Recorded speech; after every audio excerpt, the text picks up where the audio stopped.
Leta Zunze Ubumwe za Amerika n'ibindi bihugu bigize umuryango wa NATO byamaze kwemeza ko bigiye kohereza intwaro nyinshi ku butaka bwa Ukraine, harimo intwaro zidasanzwe zifite ikoranabuhanga rigezweho. NATO ikaba itangaza ko zigiye guhindura urugamba muri Ukraine. Ibi bibaye nyuma y'uko igisirikare cy'Uburusiya gikomeje gushushubikana igisirikare cya Ukraine mu bice byose bitandukanye, cyane cyane mu mijyi ikomeye ya Kharkiv ndetse na Kiev. Leta Zunze Ubumwe za Amerika zamaze kwemera ko zigiye kohereza muri Ukraine indege z'intambara zigezweho. Umuyobozi w'igisirikare cya Leta Zunze Ubumwe za Amerika kirwanira mu kirere, General Charles Brown, amaze gutangaza ko uburengerazuba bugomba kohereza indege z'intambara zigezweho. Yavuze ko uburengerazuba bufite ikibazo ku bapilote b'igisirikare cya Ukraine, aho bavuga ko batazashobora guhita bagira ubushobozi bwo gukoresha izi ndege. Uburengerazuba buratangaza ko bwiteguye gufasha igisirikare cya Ukraine kigasubiza inyuma Uburusiya. Akaba ariyo mpamvu biyemeje gutanga intwaro zigezweho nk'indege z'intambara zigezweho zakozwe n'ibihugu by'uburengerazuba. Minisitiri w'umutekano mu gihugu cy'Uburusiya aratangaza ko kuva tariki 24 z'ukwa kabiri ubwo igisirikare cy'Uburusiya cyatangizaga ibikorwa byihariye bya gisirikare ku butaka bwa Ukraine, Uburusiya bumaze kurasa indege 260 z'intambara, kajugujugu 144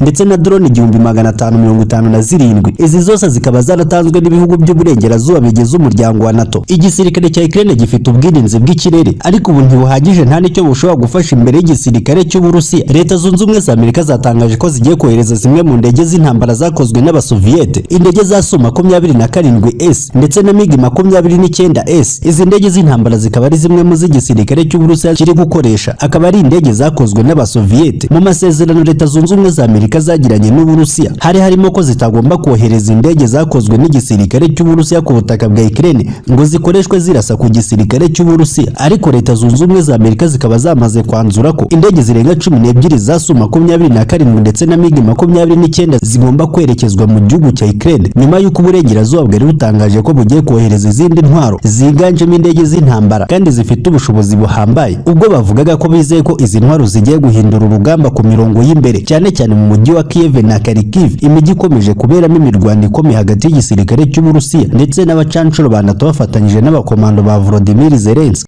Gusa ibihugu by'uburengerazuba bifite ikibazo cyo kwinjiza izi ntwaro ku butaka bwa Ukraine, nyuma y'uko Aerospace Forces, igisirikare cy'Uburusiya kirwanira mu kirere, gikomeje kuzenguruka ikirere cyose cya Ukraine. Uretse izi ndege zakozwe n'Abasoviyete, igisirikare cy'Uburusiya ntikiramenya izindi ndege zigomba koherezwa n'uburengerazuba. Uburusiya buratangaza ko muri izi ndege zigiye koherezwa na Leta Zunze Ubumwe za Amerika haba harimo indege zo mu bwoko bwa F-15 ndetse na F-16 fighters, Swedish GS-39 ndetse na French Rafale. Abahanga baravuga ko NATO yiteguye kuba yafasha igihugu cya Ukraine igatanga intwaro zigezweho, ariko babona neza ko ibi bitazamara igihe kirekire nyuma y'uko bakomeje kuzirunda ku butaka bwa Ukraine, ariko igisirikare cya Ukraine kigatsindwa umusubirizo. Igisirikare cy'Uburusiya kikaba gikomeje kwigarura ibice byinshi bitandukanye. Uburusiya bumaze gutangaza ko kohereza intwaro ku butaka bwa Ukraine ntacyo bishobora kuzahindura. Izi ntwaro ntabwo zishobora guhindura urugamba, ntizishobora no gutuma igisirikare cy'Uburusiya gisubira inyuma. Uretse gutuma intambara itinda, ntabwo Ukraine ishobora kuzakoresha izi ntwaro ngo itsinde igisirikare cy'Uburusiya. Ibi byose uburengerazuba burabizi neza, bazi neza uko indege zabo zizagwa mu maboko y'igisirikare cy'Uburusiya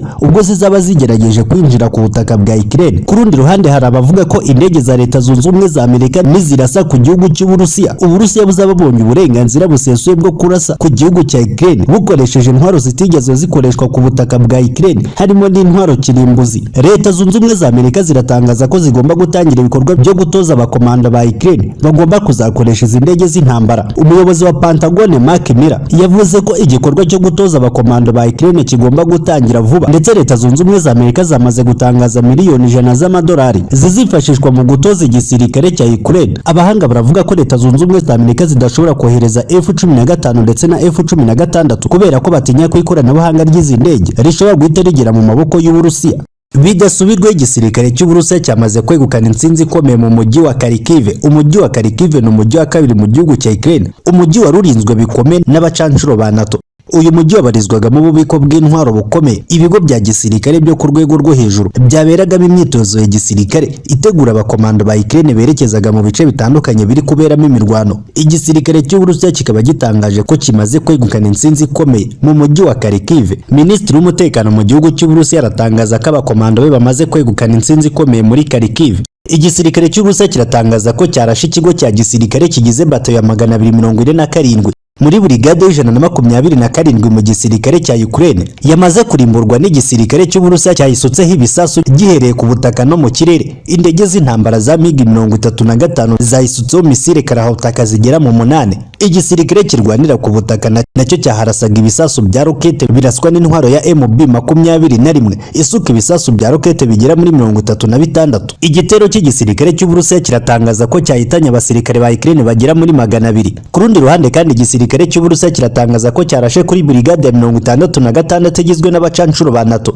Indege z'intambara z'igihugu cy'Uburusiya zikaba zarashe ku bacancuro ba NATO 40 bagahita bitaba Imana mu kanya gato nk'ako guhumbya. Kuri page ya mbere y'igitangazamakuru Belarus Departize hari inkuru ivuga ko ubwato rutura bw'igisirikare cy'Uburusiya bwamaze kwinjira ku butaka bw'Ubushinwa. Ibi bibaye nyuma y'uko Leta Zunze Ubumwe za Amerika zikomeje gushotora ibi bihugu byombi ndetse by'umwihariko igisirikare cy'Ubushinwa. Nyakubahwa Perezida Vladimir Putin akaba yohereje ubu bwato bw'intambara mu rwego rwo gufasha igisirikare cy'Ubushinwa gukora imyitozo karahabutaka. Imyitozo igamije gutegura igisirikare cy'Ubushinwa cyiteguye guhangana na Leta Zunze Ubumwe za Amerika isaha iyo ari yo yose. Nyuma y'uko Nancy Pelosi yari amaze gusura igihugu cya Taiwan, Ubushinwa bugatanga gasopi ikomeye kuri Leta Zunze Ubumwe za Amerika, hazamutse umwuka ukomeye w'intambara. Leta Zunze Ubumwe za Amerika zishinjwa gukomeza gushotora Ubushinwa zongeye gutegura uruzinduko rukomeye rw'abayobozi bakuru muri Leta Zunze Ubumwe za Amerika bagiye kongera kwinjira ku butaka bwa Taiwan. Li Jing-yan yongeye kuvuga ko Leta Zunze Ubumwe za Amerika zikomeje gukina n'umuriro. Delegasiyo ya Leta Zunze Ubumwe za Amerika iyobowe na Senateri Eddie Mackey yamaze kwinjira ku butaka bwa Taiwan, intara ifatwa nk'agace k'Ubushinwa. Ni muri urwo rwego igisirikare cy'Uburusiya cyifuje gufatanya n'igisirikare cy'Ubushinwa